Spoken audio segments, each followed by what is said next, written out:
चलिए भाई हम करते हैं rapid recall of chapter 19 biochemistry. Chapter number 19, chapter number 19 biochemistry, chemistry of life, biochemistry.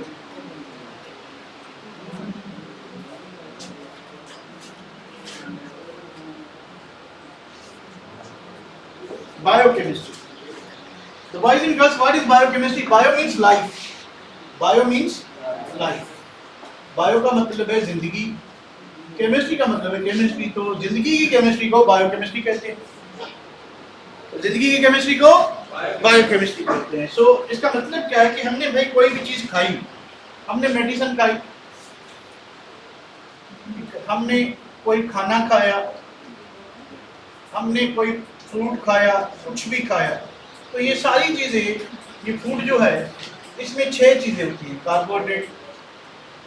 Carbohydrate होता है इसमें, उसके बाद क्या होता है, लिपिड होता है, लिपिड के बाद क्या होता है, प्रोटीन होता है, प्रोटीन के बाद क्या होता है, मिनरल होते हैं, फिर क्या होता है, वाटर होता है, एक चीज और होती है, विटामिन होता है, विटामिन होते हैं, ठीक है, विटामिन। तो ये 3 चीजें जो हैं ये हमें एनर्जी देती है। 3 चीजें क्या देती है, एनर्जी। कार्बोहाइड्रेट की बात करें, इसकी कार्बोहाइड्रेट की, तो कार्बोहाइड्रेट जो है rich and rapid source of energy, यानी कार्बोहाइड्रेट जो है न सिर्फ एनर्जी रिच होते हैं बल्कि रैपिड सोर्स, क्योंकि जो भी चीज़ हम खाते हैं एक ही कंपोनेंट है फूड का जिसकी डाइजेशन माउथ से शुरू होती है।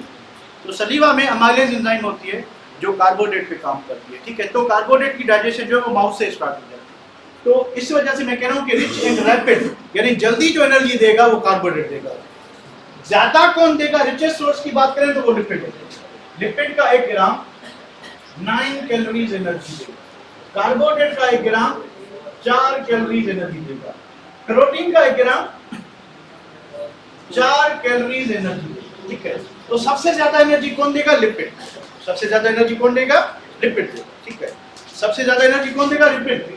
और सबसे कम कौन देगा, कोई नहीं। अब ये जो हम कहते हैं मिनरल, वाटर, विटामिन हम कहते हैं कि विटामिन खाने से ये होता है, ताकत आ जाती है, वो आती होगी, पर एनर्जी नहीं, ये एनर्जी नहीं देती। ये मेटाबॉलिक एक्टिविटीज को रेगुलेट करते हैं, ठीक है, बाकी इनमें कुछ नहीं होता, ठीक है। तो हमने जो खाना खाया उसमें carbohydrate rich and rapid source of energy है। तो कार्बोहाइड्रेट ने हमने कि भाई जो रोटी खाई हमने, 1 रोटी खाई, 2 रोटी खाई, 3 खाई, 4 खाई, 5 खाई, डिपेंड करता है कि आप रोटी घर में खा रहे हैं कहीं और खा रहे हैं। घर में तो 1-2 बंदा खाता है, ठीक है, दूसरे घर के जाता है तो फिर थोड़ी कैपेसिटी बढ़ जाती है, ठीक है। तो वो डिपेंड करता है कि आप कहाँ बैठे हो। तो इस रोटी में क्या होता है, पॉलीसेकेराइड होता है। तो पॉलीसेकेराइड या इसमें लिपिड में क्या होंगे भाई, इसमें फैट होगा, ऑयल होगा या कुछ और होगा, ठीक है, वैक्स वगैरह। प्रोटीन जो है उसमें आपकी पल्स दालें वगैरह हो गई, गोश्त हो गया, उसमें आप जैसे ही खाएंगे तो अंदर जाके उनकी कैटाबॉलिज्म, यानी जो लार्ज मैक्रो मॉलिक्यूल्स हैं फूड के, वो टूटेंगे, टूट के छोटे मॉलिक्यूल बनाएंगे। The process called catabolism. इसको क्या कहेंगे, मेटाबॉलिज्म के 2 प्रोसेस होते हैं। वन इज कैटाबॉलिज्म जो कि एक्सोथर्मिक होता है, अदर्स एनाबॉलिज्म जो कि एंडोथर्मिक होता है। अब जैसे ही कैटाबॉलिज्म होगी, यानी ये बड़े मॉलिक्यूल टूटेंगे, छोटे मॉलिक्यूल बनेंगे। ये छोटे मॉलिक्यूल बन के अंदर जो ऑलरेडी मौजूद मॉलिक्यूल हैं, या ये छोटे जो डिफरेंट मॉलिक्यूल बने अभी अपने खाने में से, ठीक है, वो आपस में डिफरेंट पैटर्न में जुड़ के दोबारा बड़े मॉलिक्यूल बने, इसको कहते हैं एनाबॉलिज्म। कैटाबॉलिज्म एक्सोथर्मिक थी, एनाबॉलिज्म एंडोथर्मिक है। तो एनाबॉलिज्म एंडोथर्मिक है, तो इसके लिए क्या चाहिए, एनर्जी चाहिए। वो एनर्जी कहाँ से आएगी, कैटाबॉलिज्म से, क्योंकि कैटाबॉलिज्म जब हो रही थी एनर्जी रिलीज हो रही थी। एनाबॉलिज्म में जो एनर्जी एब्जॉर्ब होगी वहाँ से आएगी। इसी तरह से बॉडी का टेम्परेचर क्या रहता है, मेंटेन रहता है। अगर खाली कैटाबॉलिज्म होती तो जिस्म का टेम्परेचर बढ़ता जाता, क्योंकि उसके साथ ही क्या हो रही है, एनाबॉलिज्म। तो एनर्जी जो प्रोड्यूस हो रही है वहाँ पे क्या हो रही है, यूटिलाइज। तो ये नेचुरल प्रोसेस से चलता जा रहा है। तो कार्बोहाइड्रेट जो है इनमें, इसके 1 ग्राम में 4 कैलोरीज, लिपिड के 1 ग्राम में 9 कैलोरीज।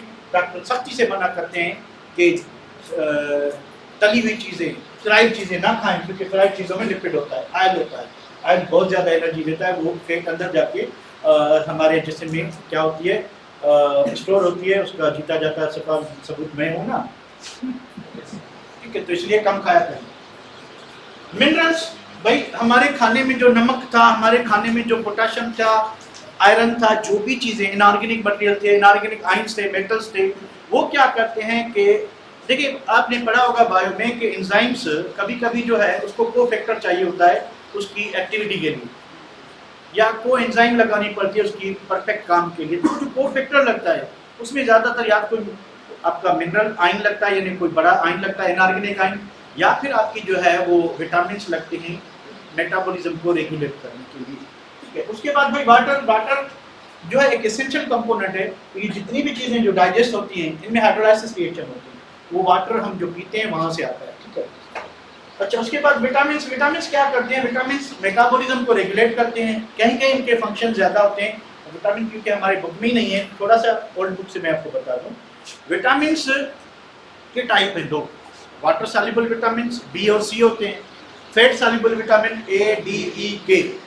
तो विटामिन ए में रेटिनोल फंक्शनल ग्रुप होता है, यानी अल्कोहलिक फंक्शनल ग्रुप है, जो नाइट ब्लाइंडनेस को अवॉइड करवाता है। अगर विटामिन ए की डिफिशियंसी होगी तो आपको रात में कम दिखाई देगा, ठीक है। विटामिन सी जो है वो आपको जो है हीलिंग ऑफ वुंड, यानी जख्म अगर होता है मुंह में छाले वगैरह तो उसको जल्दी हीलिंग करवाता है, ठीक है। और उसके बाद विटामिन डी जो एंटी रिकेटिक कहते हैं उसको, ये जो हड्डियाँ हैं उसमें विटामिन डी होता है, और विटामिन डी की अगर कमी होती है तो आपके टांगों वगैरह में दर्द रहना शुरू होता है, तो वो विटामिन डी की कमी होती है, ठीक है। विटामिन ई का फंक्शन मुझे याद नहीं आ रहा। विटामिन के जो है ब्लड क्लॉटिंग के काम आता है, और विटामिन बी कॉम्प्लेक्स जो है उसमें बी कॉम्प्लेक्स इसलिए कहते हैं कि बहुत सारी विटामिन है उसमें, राइबोफ्लेविन है, नियासिन है, उसके बाद जो है निकोटीन है, यानी सॉरी कोई और ग्रुप है, तो बहुत सारे विटामिन हैं वो, ठीक है। उसके बाद क्या चीज़ है, तो हम इसको कार्बोहाइड्रेट वगैरह को थोड़ा थोड़ा देख लेते हैं। तो कार्बोहाइड्रेट क्या होते हैं पहले इसको देख लें। What are the carbohydrates? Carbohydrates, अब कार्बोहाइड्रेट की जो सिंपल डेफिनेशन है वो ये है कि इनको कंसीडर किया गया था कि they are hydrates of carbon, hydrates of carbon. इसका मतलब ये हुआ, इनका ख्याल था शुरू में कि कार्बन के साथ वाटर मॉलिक्यूल लगे हुए थे, और इनका जो फार्मूला दिया गया था कि CH2OY, यानी कार्बोहाइड्रेट में जो जैसे वाटर में क्या होता है कि 2:1 में हाइड्रोजन और ऑक्सीजन है, तो कार्बोहाइड्रेट में भी इस तरह से भी मान लें कि आपके पास कॉपर सल्फेट अगर हाइड्रेटेड होगा तो उसमें 5 वाटर होते हैं। अब इन वाटर को हम कहते हैं water of crystallisation, water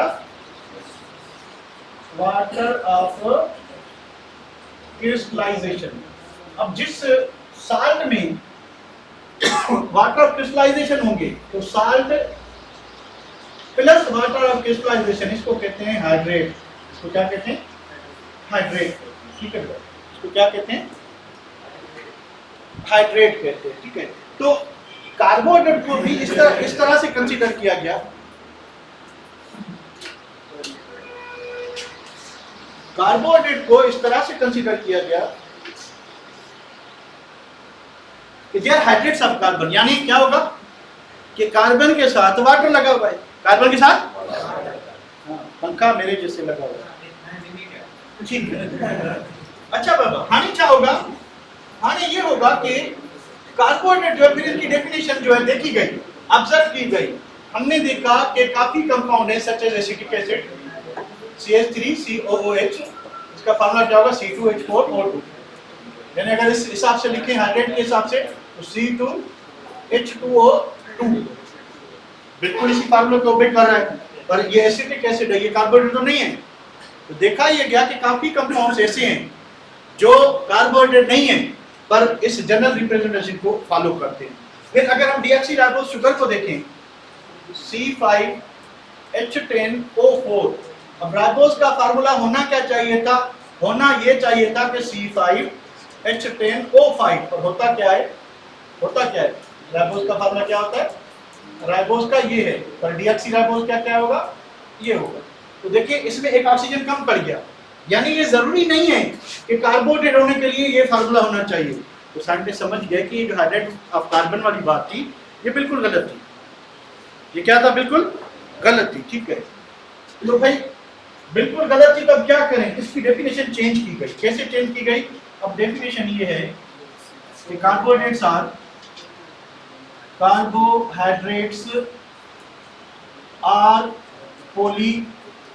polyhydroxy aldehydes are ketones। polyhydroxy aldehydes are ketones। तो कार्बोहाइड्रेट जो है पॉलीहाइड्रोक्सी अल्डिहाइड्स होंगे या कीटोन होंगे? अब दो बातें होंगे, कम से कम दो OH होंगे इनमें, एटलीस्ट दो होंगे, एटलीस्ट दो OH होंगे, और उसके बाद एक जो है अल्डिहाइड और एक जो है वो क्या होगा, कीटोन होगा। तो इस कंपाउंड को हम क्या कहेंगे? अब कितने कार्बन चाहिए? कम से कम तीन, दो पे OH हो, एक पे अल्डिहाइड और कीटोन हो। तो कम से कम जो शुरुआत होगी कार्बोहाइड्रेट की तो तीन कार्बन, ठीक है। तो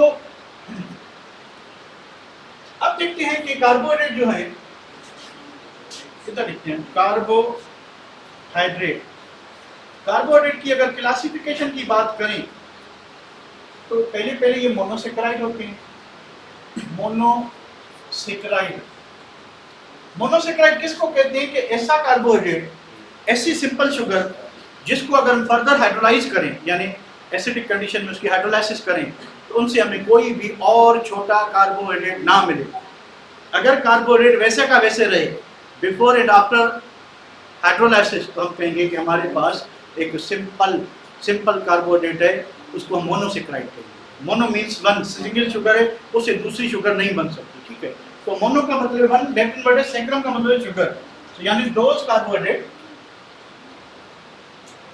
those carbohydrates which can't be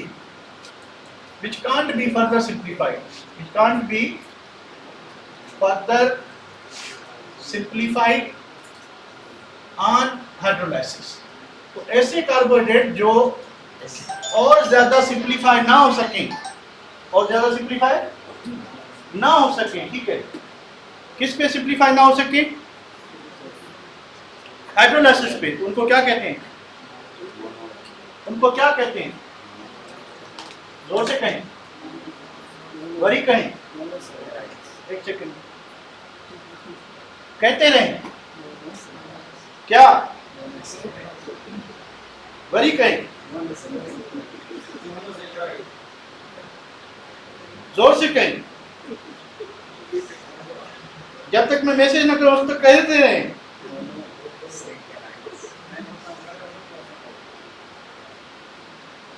क्या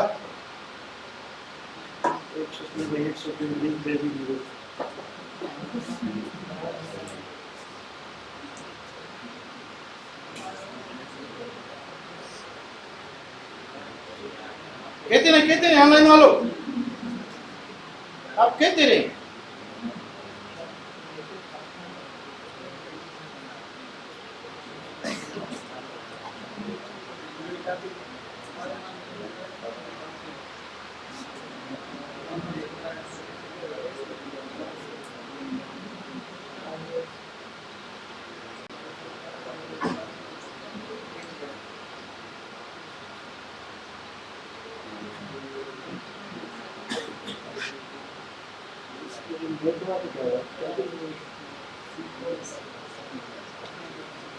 very good Vande Mataram. Monosaccharide जोर से कहें, monosaccharide.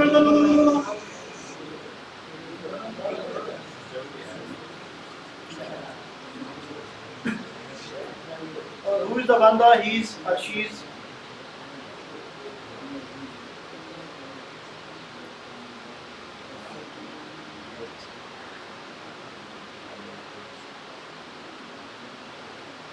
Very good Kurachi Khan, very good, लगे रहो, ठीक है। तो भाई मोनोसेकेराइड वो होंगे जो फर्दर सिंप्लीफाई ना हो सके। यानी अगर आपके पास ग्लूकोज है, आप इसकी हाइड्रोलाइसिस करते हैं, आपको मिलेगा ठेंगा। क्योंकि ये हाइड्रोलाइज नहीं होगा, तो यू विल हैव ठेंगा, ठीक है। सो अगर आपके पास है फ्रक्टोज, आप हाइड्रोलाइज करते हैं, क्या मिलेगा? ठेंगा। अगर आपके पास लैक्टोज है, अगर आपके पास लैक्टोज है, आप हाइड्रोलाइज करते हैं, ठेंगा नहीं मिलेगा, आपको मिलेगा ग्लूकोज प्लस लैक्टोज मिलेगा, ग्लूकोज प्लस लैक्टोज। ठीक है भैया, चलिए। तो ये होगा मोनोसेक्राइड। ठीक है, मोनोसेक्राइड के बाद आते हैं ओलिगोसेक्राइड। ओलिगोसेक्राइड, ओलिगोसेक्राइड की जब आप हाइड्रोलाइसिस करेंगे, क्या करेंगे हाइड्रोलाइसिस, तो आपको 2 to 10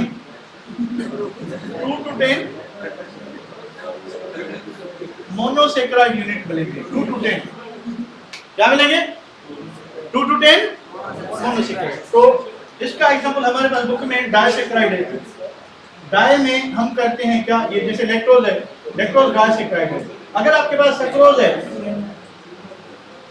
सक्रोज आपको क्या देगा, किस पे, हाइड्रोलाइसिस।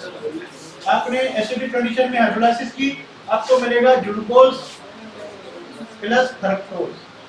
तो अगर 2 मोनोसेक्राइड यूनिट मिलते हैं तो आप कहेंगे ओलिगोसेक्राइड। अगर 2 देता है तो ओलिगो में कौन सा, डाइसेक्राइड, क्योंकि ओलिगोसेक्राइड जो है वो 2 से लेकर 10 मोनोसेक्राइड यूनिट दे सकते हैं, 2 से लेकर 10। ठीक है, पॉलीसेक्राइड फिर क्या करेंगे, पॉलीसेक्राइड जो है आपको ऑन हाइड्रोलाइसिस क्या देंगे, अधिक देन 10, 10 से ज्यादा मोनोसेक्राइड यूनिट देंगे।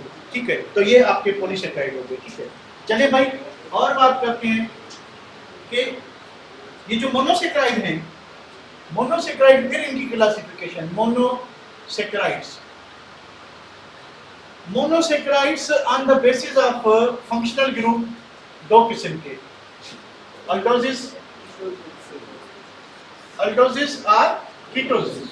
क्योंकि इनमें जो मेजर फंक्शनल ग्रुप होगा एक ही होगा, या एल्डिहाइड होगा या कीटोन। अगर एल्डिहाइड मेजर फंक्शनल ग्रुप है तो अल्डोसिस कहेंगे, कीटोन है तो फिर कीटोसिस। फिर नंबर ऑफ कार्बन एटम्स की बेसिस पे, नंबर ऑफ कार्बन एटम्स की बेसिस पे कम से कम कितने कार्बन होने चाहिए, 3। तो ट्रायोज,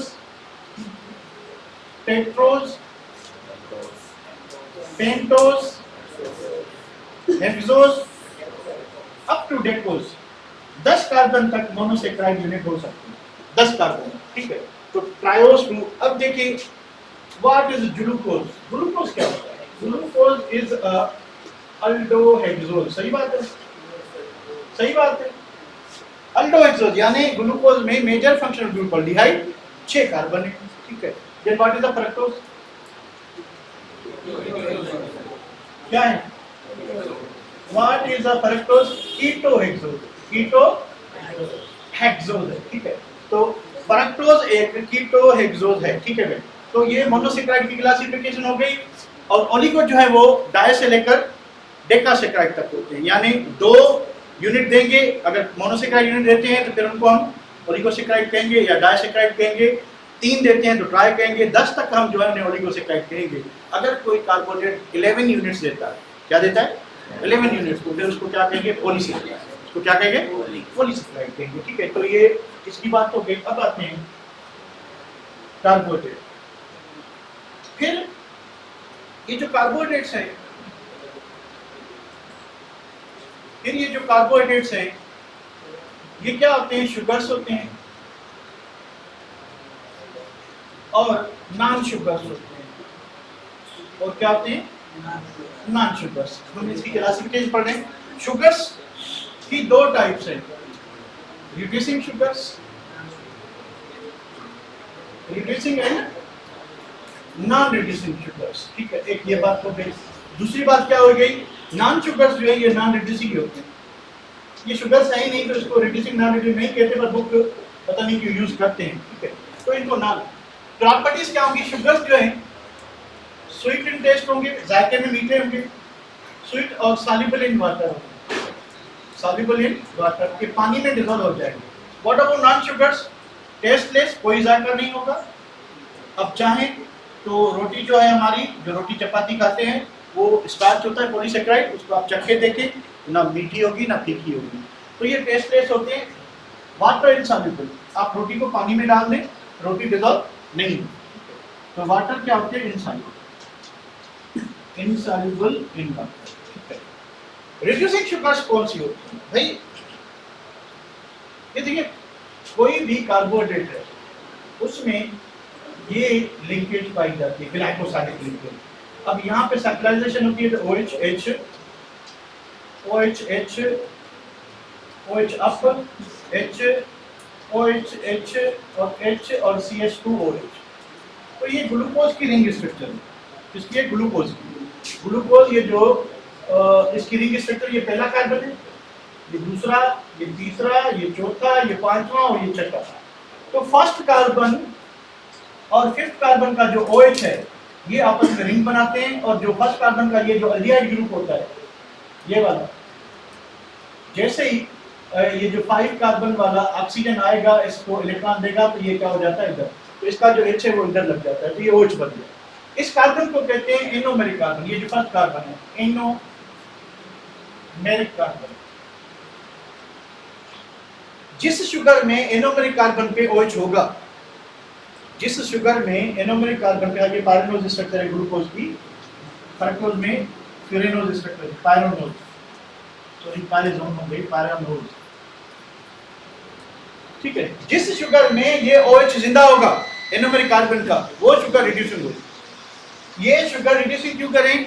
ये टोलिन्स रिएजेंट को, ये बेंडिक्स रिएजेंट को, ये फेलिंग रिएजेंट को क्या करेगी? ऑक्सीडाइज करेगी, सॉरी रिड्यूस करेगी, खुद क्या होगा? ऑक्सीडाइज होगा। इस वजह से इसको हम रिड्यूसिंग शुगर कहते हैं, क्योंकि ये दूसरे को रिड्यूस करेगी, खुद क्या होगी? ऑक्सीडाइज। हमने एल्डिहाइड और कीटोन में पढ़ा था, हमने एल्डिहाइड और कीटोन में क्या पढ़ा था? हमने पढ़ा था कि एल्डिहाइड और कीटोन में कि एल्डिहाइड और कीटोन जो हैं, एल्डिहाइड ये जो माइल्ड ऑक्सीडाइजिंग एजेंट थे such as Benedict's reagent, Tollens reagent और फेलिंग रिएजेंट, इनसे रिएक्ट कर रहे थे, पर कीटोन नहीं कर रहे थे। इस फॉर्म में जब साइक्लाइजेशन हो जाएगी तो एनोमेरिक कार्बन पे क्या होगा? OH होगा। तो OH एल्डिहाइड से बना हो या कीटोन से बना हो, दोनों इन रिएजेंट को क्या करेंगी? रिड्यूस करेंगी, खुद क्या होगी? ऑक्सीडाइज। पहले एल्डिहाइड ग्रुप का OH फ्री है या कीटोन ग्रुप का OH फ्री है, सारे क्या होंगे? रिड्यूस होंगे। तो अगर पहली कार्बन किसी की भी जिंदा है, OH इस पे लगा हुआ है, ठीक है, तो वो क्या होगी? Reducing sugar. वो क्या होगी? रिड्यूस। तो ग्लूकोज को क्या कहेंगे आप? रिड्यूसिंग शुगर या नॉन रिड्यूसिंग? रिड्यूसिंग शुगर कहेंगे। आए अब भाई सक्रोज की स्ट्रक्चर में क्या होता है? सक्रोज की स्ट्रक्चर कुछ इस तरह से होती है। सक्रोज में 2 कार्बन ऑक्साइड रिंग होते हैं, इसको फ्यूरेनोज रिंग कहते हैं।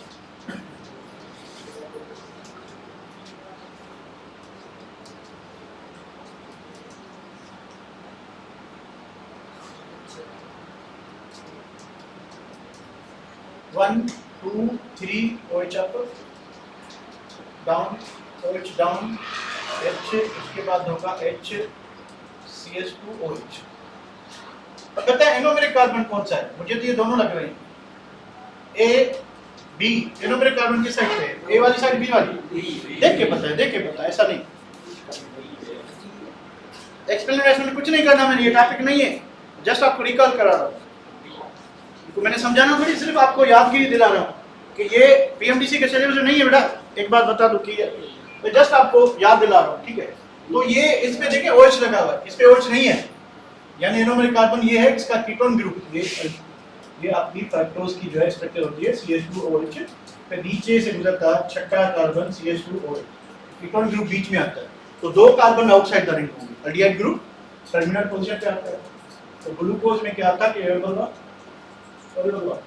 एक कार्बन जो है ये वाला रिंग से बाहर था, छठा कार्बन, ये रिंग में पार्टिसिपेट कर जाएगा, ये OH में कन्वर्ट होगा, ये भी OH में कन्वर्ट होगा, ठीक है। तो ये आपका क्या हो गया? ये आपका हो गया फ्रक्टोज, ठीक है। अब ये वाला OH एनोमेरिक कार्बन वाला, क्योंकि इसका एनोमेरिक कार्बन सेकंड होता है, अगर सेकंड कार्बन का OH फ्रक्टोज में जिंदा है तो फ्रक्टोज रिड्यूसिंग शुगर होगा, अकेला फ्रक्टोज रिड्यूसिंग शुगर है। जब फ्रक्टोज और ग्लूकोज में ग्लाइकोसाइडिक बॉन्ड बनता है एक पंचया में, इसका ये OH वापस जाओ, इसका ये OH ग्लाइकोसाइडिक बॉन्ड में यूटिलाइज हो जाएंगे, तो दोनों के पास OH नहीं रहेंगे, दोनों के पास OH। इस वजह से sucrose is the only sugar which is only oligosaccharide, जो क्या होता है? Non reducible. बाकी जितने भी मोनोसैकेराइड हैं, जितने भी ओलिगोसैकेराइड हैं, सब के सब रिड्यूसिंग होते हैं, सवाए किसके? सक्रोज। सवाए किसके? क्योंकि मैंने आपको बताया, क्या बताया कि जो एल्डिहाइड शुगर जो भी है उसका 1 कार्बन जो है वो एनोमेरिक होता है, कीटोन शुगर का 2nd कार्बन। तो इसमें जो ग्लाइकोसाइडिक बॉन्ड बनेगा वो 1 और 2 के दरमियान बनेगा। तो ग्लूकोज का 1 कार्बन का OH ब्लॉक हो गया और फ्रक्टोज के 2 कार्बन का OH क्या हो गया, ब्लॉक हो गया। तो दोनों क्या हो गए, नॉन रिड्यूसिबल। तो sucrose is the only non reducible, ठीक है। पॉलीसेकेराइड की बात करें तो पॉलीसेकेराइड हमेशा नॉन रिड्यूसिबल होती है क्योंकि उनमें 1,4 लिंकेज होती है। एक एग्जांपल ले लें सेल्यूलोज का। सेल्यूलोज में 2000 बीटा ग्लूकोज जो है 1,4। अच्छा, अल्फा बीटा सिस्टम क्या होता है बता दो।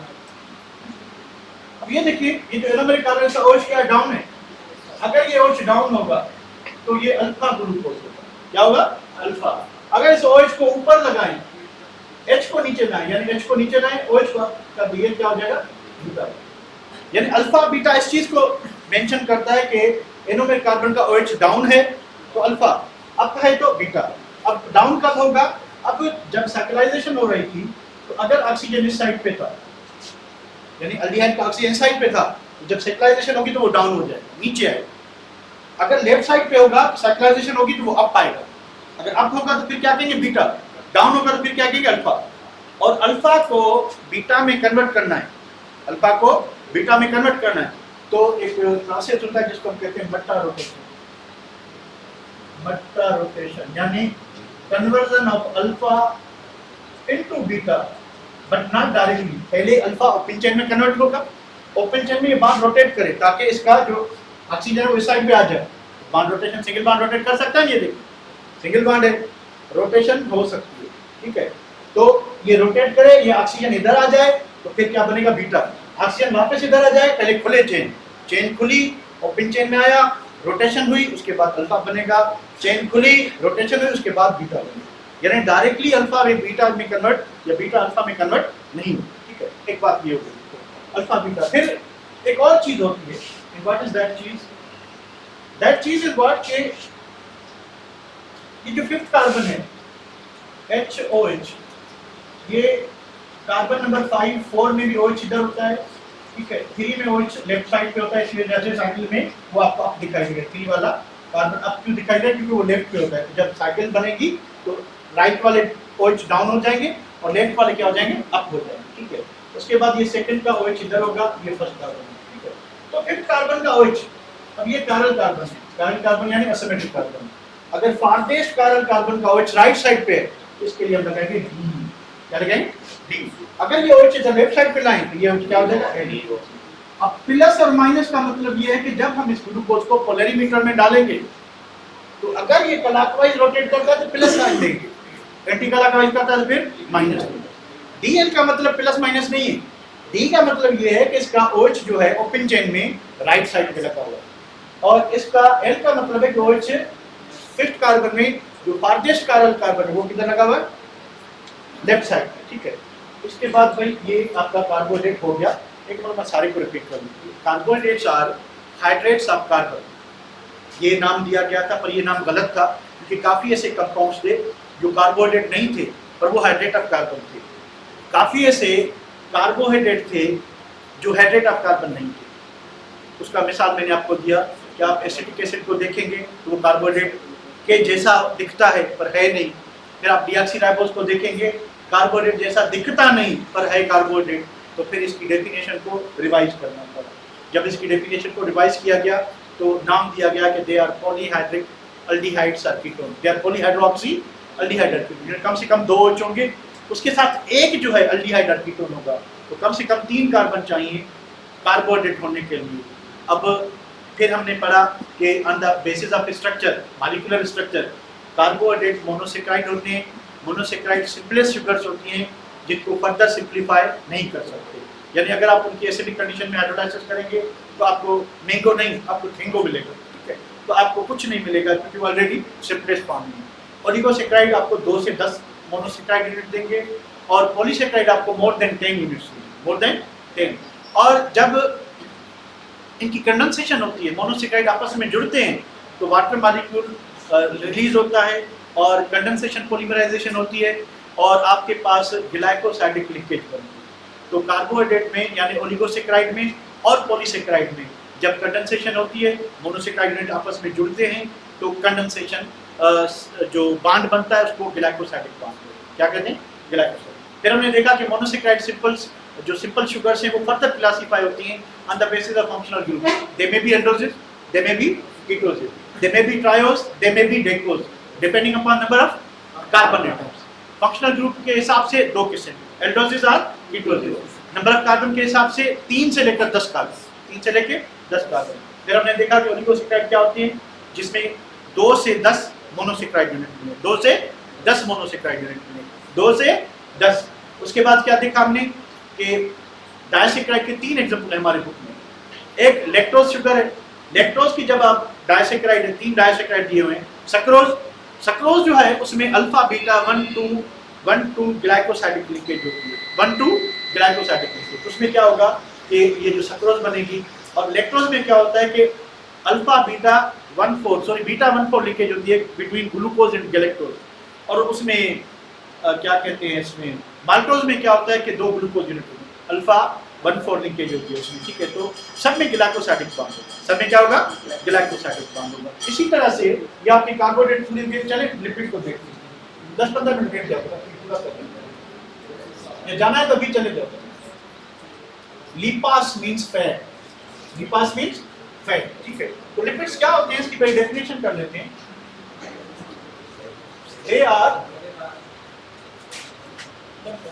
they are heterogeneous. वैसे मैंने आज प्रोटीन कराया था, तो आज टाइम ले गया, तो इस वजह से मैंने कहा चलें इसको थोड़ा रिवाइज करके प्रोटीन का आराम से कर लेते.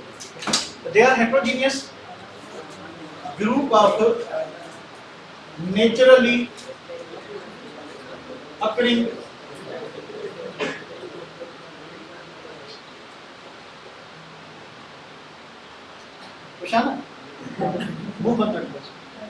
naturally occurring compounds having one common property. कि ये जो लिपिड्स होते हैं ग्रीक वर्ड लिपास से लिए गए. लिपिड की नॉर्मल आइडेंटिफिकेशन ये है कि जब आप लिपिड को टिश्यू पेपर पे रखेंगे तो दे लीव ऑयली और greasy marks on the tissue paper. तो जैसे ही आप ऑयल को, फैट को अगर गोश्त के ऊपर टिश्यू पेपर रखेंगे तो उस पर ऑयल का स्टैंड लग जाएगा, दाग लग जाएगा. तो पहली आइडेंटिफिकेशन ये होती है कि दे में भी लिपिड हो सकता है. फिर फर्दर कंफर्मेशन के दूसरे प्रोसेस करेंगे. सो लिपिड क्या है, heterogeneous group of naturally occurring compound. कुदरती मिलने वाले कंपाउंड्स हैं पर हेटेरोजेनियस हैं, यानी इनकी प्रॉपर्टीज इनकी एक दूसरे से मैच नहीं करती, पर हाँ इनमें एक चीज कॉमन है, that is their solubility in Bial's reagent. Their solubility in. Now what is Bial's reagent? Bial's reagent क्या होता है कि बिलोर्स रिएजेंट जो है, Bilo's reagent is 2:1 volume mixture of diethyl ether and ethanol. Diethyl ether and ethanol. तो ethanol और diethyl ether का क्या होता है, मिक्सचर होता है. डाइथाइल ईथर का मिक्सचर होता है. इसमें जितने भी लिपिड्स हैं वो सारे क्या हो जाएंगे, डिसॉल्व. लिपिड्स की क्लासिफिकेशन की बात करें तो लिपिड 3 किस्म के होते हैं. लिपिड आपके 3 किस्म के, कौन कौन से किस्म बेटा? सिंपल लिपिड्स 2 टाइप के होते हैं, fats and oils. Fats and oils. उसके बाद क्या होता है, उसके बाद होती है वैक्सेस. फर्क क्या होता है मैं आपको बताता हूँ. उसके बाद कंपाउंड और आप इसको कॉन्जुगेटेड और आप इसको कह सकते हैं कॉम्प्लेक्स लिपिड्स, जो भी नाम है एक ही बात है. और थर्ड कैटेगरी होती है स्टेरॉइड्स. स्टेरॉइड्स चलिए यहाँ से शुरुआत करते हैं स्टेरॉइड से. स्टेरॉइड ऐसे लिपिड हैं जिनसे साबुन नहीं बनता. साबुन क्या कैसे बनता है कि आप फैट या ऑयल में सोडियम हाइड्रोक्साइड और पोटेशियम हाइड्रोक्साइड डालोगे. सोडियम हाइड्रोक्साइड और पोटेशियम हाइड्रोक्साइड डालोगे तो क्या बनेगा, सोप बनता है. ठीक है, तो सोप बनता है, तो इसको सेपोनिफिकेशन रिएक्शन कहते हैं. तो स्टेरॉइड्स आर नॉन सेपोनिफिएबल लिपिड्स कि इनसे साबुन नहीं बन सकता. साबुन बनेगा किसमें, अगर ईस्टर लिंकेज हो. अगर कौन सी लिंकेज हो, ईस्टर. हमने परसों तरसों रिएक्शन पढ़ा था ईस्टर का, कि जब आप उसकी हाइड्रोलाइसिस करते हो तो आपको एसिटिक एसिड और क्या मिल रहा था, अल्कोहल, इथाइल अल्कोहल मिल रहा था. अगर बेसिक कंडीशन में करते हो तो आपको सोडियम एसीटेट और इथाइल अल्कोहल मिल रहा है. अब लिपिड्स में क्या होते हैं? फैटी एसिड्स होते हैं। लिपिड्स में क्या होते हैं? Fatty acid. Fatty acid glycerol या अल्कोहल के साथ ईस्टर लिंकेज बन रहा है। तो जब उनकी हम बेसिक कंडीशन में हाइड्रोलाइसिस करेंगे तो हमें सोडियम साल्ट का फैटी एसिड मिलेगा जो कि सोप की प्रॉपर्टी शो करता है। इस रिएक्शन को सेपोनिफिकेशन कहते हैं। इस रिएक्शन को क्या कहते हैं? सेपोनिक, यानी the reaction between fat and oil and sodium hydroxide to produce soap and और क्या बनेगा? ग्लाइसरॉल या जो भी अल्कोहल है वो बनेगा। तो इसमें क्या होगा कि ईस्टर जो है वो हाइड्रोलाइज होकर सोप सॉल्यूशन देगा। इसको सेपोनिफिकेशन कहते हैं। क्या कहते हैं? सेपोनिफिकेशन। तो इनमें साबुन नहीं बनता। क्यों नहीं बनता इनसे? क्योंकि इनके पास वो नहीं होता ईस्टर लिंकेज में। स्टीरॉयड में, हर स्टीरॉयड में एक चीज कॉमन है, that is their basic nucleus. हर स्टीरॉयड में यह न्यूक्लियस होगा। इसको कहते हैं साइक्लोपेंटेनोपेनिथिलीन।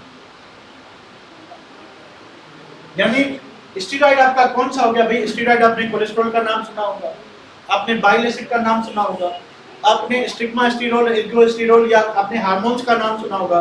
तो जितनी भी सेक्स हार्मोन्स हैं, सच एज टेस्टोस्टेरोन हो गया, उसके बाद एंड्रोस्टेरोन हो गया, जो भी हार्मोन्स हैं उन सब में ये न्यूक्लियस कॉमन है। सब में ये चीज होगी, सब में ये चीज होगी। ठीक है।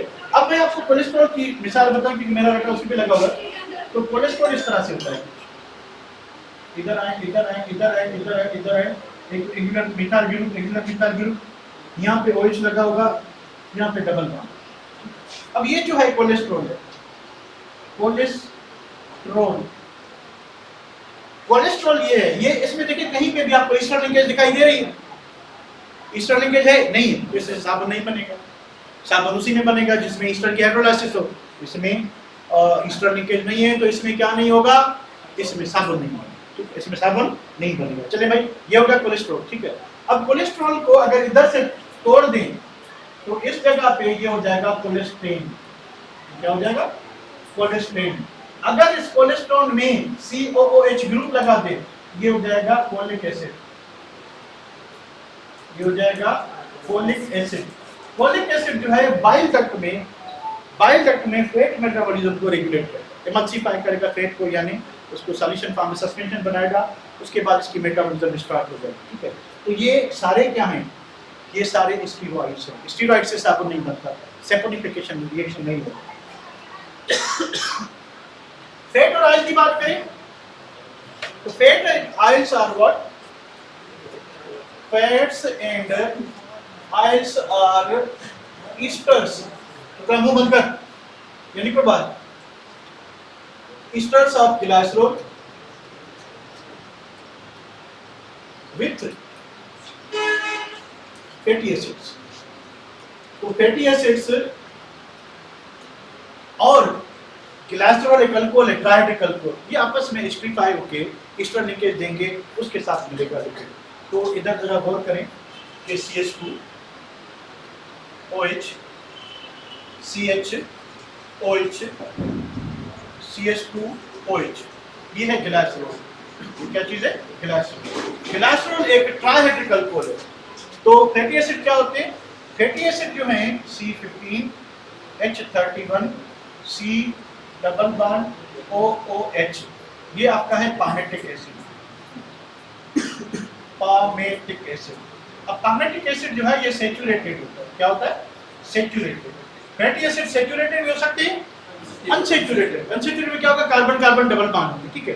तो ये क्या है? सैचुरेटेड। ठीक है। अब होगा क्या कि भाई हमारे पास एक एसिड है, एक अल्कोहल है, तो एस्टरीफिकेशन रिएक्शन होगा? बिल्कुल होना चाहिए। एस्टरीफिकेशन क्या होता है कि H अल्कोहल से, OH कहां से? Carboxylic acid. जब 3 OH हैं तो 3 फैटी एसिड लेंगे। ठीक है। तो ये तीनों जो ग्रुप हैं इसमें से 3 वाटर मॉलिक्यूल निकलेंगे और ये हो जाएंगे एस्टरीफाई। ईस्टर लिंकेज बनाए भाई। अब यहाँ पे क्या बनेगा? CH2, उसके बाद O अल्कोहल वाला, C double bond O, C15 H31, ये कार्बोक्सिलिक एसिड है। CHO C double bond O C15 H31, CH2 C double bond O C15 H31। इसको हम कहते हैं ट्राइग्लिसराइड। ट्राइग्लिसराइड। ठीक है। अब ट्राइग्लिसराइड में अगर सारे फैटी एसिड सेम है तो इसको हम कहते हैं सिंपल ग्लिसराइड। अगर एक भी चेंज कर दे, पामेटिक एसिड की जगह पे आपने एस्टेरिक एसिड लगा दिया या लिनोलिक एसिड लगा दिया, आर्किटोनिक एसिड लगा, कोई भी और लगा दिया, ठीक है, तो ये बन जाएगा मिक्स्ड ग्लिसराइड। तो ग्लिसराइड कितने किस्म के हो गए? 2 के, सिंपल और मिक्स्ड। मिक्स्ड का मतलब क्या हुआ? एक से ज्यादा फैटी एसिड एस्टिफाई करे, एक ही किस्म का फैटी एसिड क्या करे? एस्टिफाई करे, तो आपको ये मिलेगा, ठीक है। अब ये हो गया सिंपल लिपिड। ये क्या हो गया? सिंपल। सिंपल लिपिड्स क्या होते हैं कि esters of fatty acids with alcohol, with alcohol. अब दूसरी बात क्या है कि ये आपके अगर ग्लिसराइड आपका सैचुरेटेड है, ठीक है, तो सैचुरेटेड है या अनसैचुरेटेड है। अगर सैचुरेटेड ग्लिसराइड है, ठीक है, तो ये फैट बनाएगा, अनसैचुरेटेड ये क्या बनेगा? Oil. Chemically there is no difference between fat and oil. Fat और ऑयल के बीच कोई डिफरेंस नहीं है केमिकल। फिजिकल डिफरेंस क्या है कि फैट सॉलिड होता है रूम टेम्परेचर पे, ऑयल लिक्विड होता है।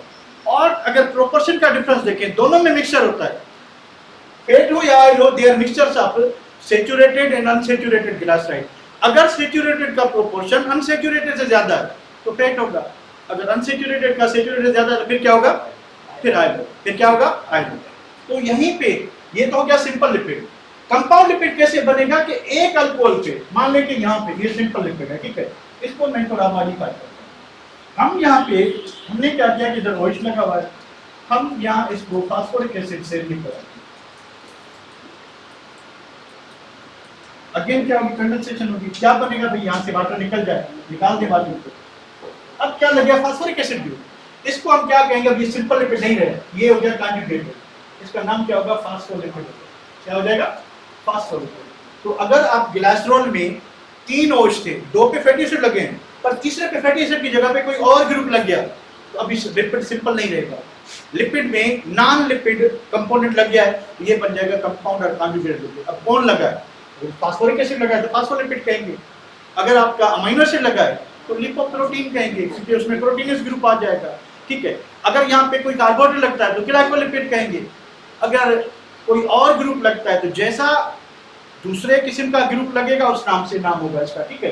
तो ये आपका जो है आज के लिए आपके पास काफ़ी है। हमने ये सिंपल जो है क्या किया, डिस्कस किया कि लिपिड क्या होते हैं, लिपिड की क्लासिफिकेशन, लिपिड कैसे बनती है। हाँ, वैक्स की एक चीज़ जो मैं आपको बताता चलूँ कि वैक्स और इनमें फ़र्क क्या होता है। वैक्स में जो मोनोहाइड्रिक अल्कोहल होता है, ठीक है, वैक्स ऑफ ईस्टर्स हैं, ये भी ईस्टर्स हैं, esters of long chain, long chain alcohol. और अल्कोहल क्या होना चाहिए? मोनोहाइड्रिक। और लॉन्ग चेन क्या होना चाहिए? एसिड। फैटी एसिड भी लॉन्ग चेन। और एक एग्जांपल जो बीज वैक्स का दिया हुआ है बुक में, बीज वैक्स जो है ये आपकी C15 H31 COOH C16 H33, ये बीज वैक्स। इसमें अल्कोहल भी लॉन्ग चेन है, इसमें ग्लिसरॉल नहीं, अल्कोहल में कौन है? ग्लिसरॉल नहीं, इसमें मोनोहाइड्रिक जो है अल्कोहल है, ठीक है। अभी जाए आपके पहले हम प्रोटीन करें,